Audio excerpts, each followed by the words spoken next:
नमस्कार फ्रेंड्स, मी ॲडव्होकेट संजय गुरव. आज आपण भारतीय न्यायसंहिता 2023 या कायद्यातील BNS या कायद्यातील कलम 57च्या तरतुदी आज आपण सविस्तरपणे समजून घेणार आहोत. तर भारतीय न्यायसंहिता 2023 कायद्यामधील कलम 57 हे मानवी शरीराला होणाऱ्या गंभीर दुखापतींशी ग्रीवस हर्ट संबंधित अत्यंत महत्त्वपूर्ण तरतुदी आहेत. जुन्या भारतीय दंड संहिता IPS मधील कलम 325च्या जागी हे नवीन कलम आणण्यात आलेलं आहे. कलमाचे नाव आहे स्वेच्छेने गंभीर दुखापत पोहोचवणे, व्हॉलंटरली कॉझिंग ग्रीवियस हर्ट. कलमाची व्याख्या काय आहे? तर कलम 53 मधील तरतुदीचा अपवाद वगळता म्हणजे तीव्र किंवा अचानक चिथावणी मिळालेली नसताना जो कोणी स्वेच्छेने म्हणजे जाणीवपूर्वक एखाद्या व्यक्तीला गंभीर दुखापत पोहोचवेल त्याला 7 वर्षापर्यंत असू शकणाऱ्या मुदतीची कोणत्याही एका वर्णनाची साधा किंवा सश्रम कारावासाची शिक्षा दिली जाईल आणि तो दंडांसही पात्र असेल. टिप काय आहे? गंभीर दुखापत म्हणजे काय? हे BNSच्या कलम 2(1)च्या उपकलमांमध्ये स्पष्ट केले आहे. जसे एक डोळा गमावणे, कान गमावणे, हाड किंवा सांधा मोडणे किंवा 20 दिवस तीव्र शारीरिक वेदना देणे हे गंभीर दुखापत समजले जातात. आता हे कलम सोप्या शब्दात समजून घ्या. कलमाच्या स्पष्टीकरण: साध्या दुखापतीपेक्षा काही दिवस दुखणे किंवा किरकोळ जखम. साधी दुखापत म्हणजे काय? काही दिवस दुखणे किंवा किरकोळ जखम. जेव्हा जखम शरीराला कायमचे किंवा मोठे नुकसान पोचवणारी असते तेव्हा त्याला गंभीर दुखापत ग्रीवियस हर्ट असे म्हणतात.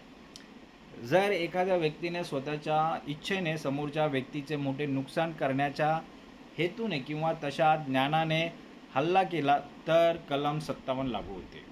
आता या कलमासंबंधित असलेले काही उदाहरणे पाहूया, एक्झाम्पल्स पाहूया. पहिलं उदाहरण आहे, अ आणि ब यांच्यात पैशावरून वाद होतो.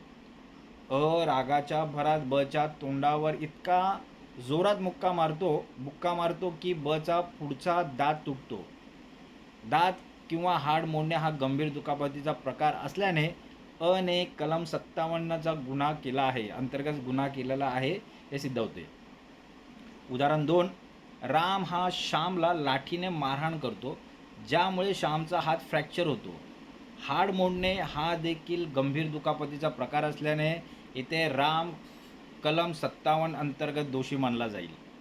उदाहरण 3, मारहाणीत एखाद्या व्यक्तीला अशी दुखापत करणे ज्यामुळे त्याला सलग 20 दिवस रुग्णालयात दाखल राहावे लागेल किंवा तो आपले रोजचे काम करू शकला नाही, हे देखील गंभीर दुखापतीमध्ये मोडतं. म्हणून यालाही 57 अंतर्गत दोषी मानला जाईल. तर काय, दात जरी तुम्ही कुणाचे पाडलेत तोही गंभीर दुखापतीमध्ये मोडतो, कुणाचे हाड मोडलेत तेही गंभीर दुखापतीमध्ये मोडत आहेत, आणि कुणाला 20 वर्ष जागेवर बसून जर रुग्णालयात दाखल राहावे लागले त्यालाही गंभीर दुखापत मानले जाते. आणि ह्या कलमाअंतर्गत हे गंभीर दुखापत होणाऱ्या मारहाण ही ह्या कलमाचं उल्लंघन ठरलं जाईल आणि ह्या कलमाअंतर्गत तुम्ही दोषी ठरला जाईल. तर हे कलम का बरं अस्तित्वात आलेलं आहे? मानवी शरीराची सुरक्षा हा फौजदारी कायद्याचा मुख्य उद्देश आहे. प्रत्येक मारामारी एकसारखी नसते. एखाद्याला साधा धक्का लागणे आणि एखाद्याचे हाड मोडणे यांमध्ये तीव्रतेचा खूप मोठा फरक असतो. साध्या दुखापतीसाठी कमी शिक्षा असते, परंतु जर गुन्हेगाराने पीडित व्यक्तीला कायमचे अपंगत्व किंवा मोठी शारीरिक हानी पोचवली असेल तर त्याला कठोर शिक्षा होणे आवश्यक आहे. ही कायदेशीर तफावत भरून काढण्यासाठी आणि मानवी शरीराला होणाऱ्या मोठ्या हिंसेला प्रतिबंध करण्यासाठी हे कलम अस्तित्वात आलेले आहे. कलमाचे महत्त्व आणि उद्दिष्ट काय? तर उद्दिष्ट असं आहे की नागरिकांच्या शारीरिक अखंडतेचे, फिजिकल इंटिग्रिटीचे संरक्षण करणे, रक्षण करणे आणि हिंसक कृत्यांवर जरब बसवणे. महत्त्व काय? हे कलम गुन्ह्याच्या परिणामावर अधिक लक्ष केंद्रित करते. जरी आरोपीने शस्त्राचा वापर केला नसेल, उदाहरणार्थ फक्त हातापायाने मारले असेल, शस्त्राचा वापर केला नसेल म्हणजे काय? तर उदाहरणार्थ फक्त हातापायाने मारले असेल तरीही जर समोरच्याचे हाड मोडले किंवा अवयव निकामी झाला तर गुन्ह्याची गंभीरता वाढते. हे न्यायव्यवस्थेला पीडितेच्या जखमेच्या तीव्रतेनुसार योग्य न्याय देण्यास मदत करते. आता ह्या कलमासंबंधित असलेले लॅटिन सिद्धांत, लॅटिन मॅक्झिम्स कोणते ते समजून घ्या. या कलमाच्या मागे मेन्स रिया गुन्हेगारी हेतू आणि ॲक्टस रियस गुन्हेगारी कृत्य हे दोन्ही सिद्धांत एकत्र काम करतात. तसेच प्रिझम्प्शिओ युरियस एट डी युरी हा कायदेशीर सिद्धांत इथे अंशतः लागू होतो, ज्याचा अर्थ असा आहे की जर तुम्ही एखाद्या व्यक्तीवर इतका तीव्र प्रहार करत आहात की ज्यामुळे त्याचे हाड मोडू शकते, तर कायदा गृहीत धरतो की तुमचा हेतू त्याला गंभीर दुखापत करण्याचाच होता.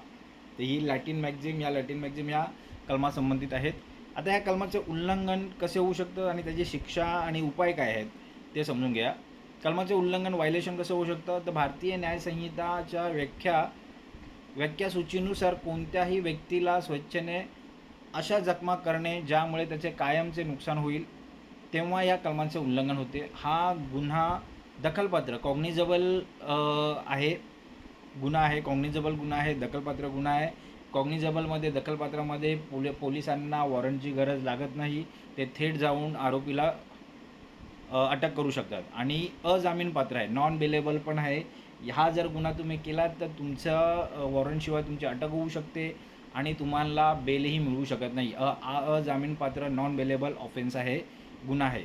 मॅजिस्ट्रेटच्या परवानगीशिवाय सहज जामीन मिळत नाही. तर तुम्ही लक्ष देऊन हे करा. ह्या गुन्ह्याचं गांभीर्य तुम्ही लक्षात घ्या.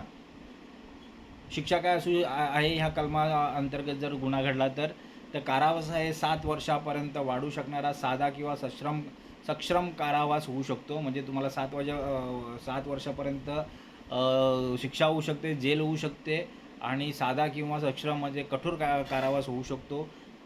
दंड, आर्थिक दंड हा अनिवार्य आहे, म्हणजेच शिक्षेसोबत दंड भरावाच लागेल. म्हणजे तुम्हाला कारावासही होणार आहे आणि दंडही होणार आहे, आर्थिक दंडही भरावा लागणार आहे. असे कोणतेही कृत्य करू नका जेणेकरून तुम्हाला ह्या कलमाअंतर्गत तुम्ही दोषी ठराल. कायदेशीर उपाय काय आहेत? Remedies for victims. पीडितेला कायदेशीर उपाय काय आहेत? तर घटना घडल्यानंतर तातडीने पोलिसात FIR नोंदवावा. पीडित व्यक्तीने शासकीय डॉक्टरांकडून एक्सरे, CT स्कॅन आणि वैद्यकीय प्रमाणपत्र मेडिकल सर्टिफिकेट घेणे अनिवार्य आहे, कारण हाड मोडल्याचा किंवा गंभीर दुखापत झाल्याचा हाच मुख्य कायदेशीर पुरावा असतो. आता न्यायालयीन प्रकरणे आणि निर्णय समजून घेऊया. ज्युडिशियल प्रेसिडेंट्स काय ते समजून घ्या. जुन्या IPC 325चे कायदे आणि निकाल इथे लागू होतात. होरीलाल विरुद्ध स्टेट ऑफ UP ह्या खटल्याचा प्रश्न असा होता की केवळ जखम झाली म्हणून गंभीर दुखापत मानता येईल का? काय म्हटलेलं आहे? प्रश्न काय होता, तर केवळ जखम झाली म्हणून गंभीर दुखापत मानता येईल का? तर निर्णय देण्यात आला. सर्वोच्च न्यायालयाने स्पष्ट केले की जोपर्यंत वैद्यकीय पुरावा उदाहरणार्थ एक्सरे हे सिद्ध करत नाही की हाड फ्रॅक्चर झाले आहे किंवा तडा गेला आहे, तोपर्यंत आरोपीला गंभीर दुखापतीसाठी आत्ताचे कलम म्हणजे 57 कलम अंतर्गत दोषी धरता येणार नाही. पुराव्याअभावी तो साध्या दुखापतीसाठी दोषी ठरेल. पुढचा खटला आहे, पुढचं न्यायालयीन प्रकरण आहे स्टेट ऑफ कर्नाटक विरुद्ध शुरप्पा. ह्या खटल्यात निर्णय असा देण्यात आला की जर मारहाणीचा हेतू जीवे मारण्याचा नव्हता, परंतु झालेल्या हल्ल्यामुळे पीडित व्यक्तीला 20 दिवसांपेक्षा जास्त काळ असह्य शारीरिक वेदना सहन कराव्या लागल्या, तर तो गुन्हा या कलमाअंतर्गत पूर्णपणे सिद्ध होतो. आता ह्या कलमांसंबंधित असलेले सांविधानिक कलमे आणि इतर कायदे समजून घेऊया.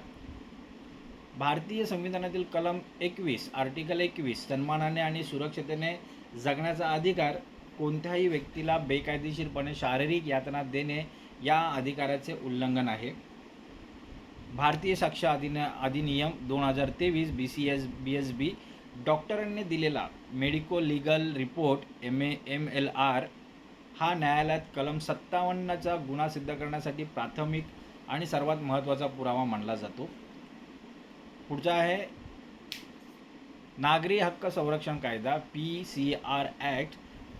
जर ही गंभीर दुखापत जातीय द्वेषातून झाली असेल तर या कलमासोबत विशेष कायदेही लागू होतात. आता कलमाची समीक्षा काय, क्रिटिसिझम आणि रिव्ह्यू पाहूया. तर या कलमाची सकारात्मक बाजू आहे 7 वर्षाच्या कडक शिक्षेमुळे हे कलम गुन्हेगारांमध्ये भीती निर्माण करते. तसेच यात दंडाची तरतूद अनिवार्य केल्यामुळे पीडितेला आर्थिक नुकसान भरपाई मिळणे सोपे होते. त्रुटी आणि समीक्षा अनेकदा कौटुंबिक किंवा जमिनीच्या वादात या कलमाचा गैरवापर केला जातो. किरकोळ मारामारीतही खोटे वैद्यकीय प्रमाणपत्र बनवून समोरच्या पक्षावर कलम 57 अंतर्गत अजामीनपात्र गुन्हा दाखल करण्याचे प्रमाण वाढले आहे, ज्याची सत्यता तपासणे पोलिसांसमोर मोठे आव्हान असते. आता ह्या कलमाचे निष्कर्ष कसा काढता येईल, काय काढता येईल, कन्क्लुजन काय ह्या कलमाचं, तर भारतीय न्यायसंहितेचे कलम 57 हे समाजात कायद्याचे राज्य टिकवून ठेवण्यासाठी अत्यंत आवश्यक आहे. हे कलम कायद्याच्या सुरक्षतेच्या अधिकाराला बळकटी देते. हात उचलण्यापूर्वी 100 वेळा विचार करा, कारण समोरच्याचे हाड मोडल्यास तुमचे 7 वर्ष तुरुंगात जाऊ शकतात. हा कडक आणि स्पष्ट संदेश हे कलम समाजात पसरवते.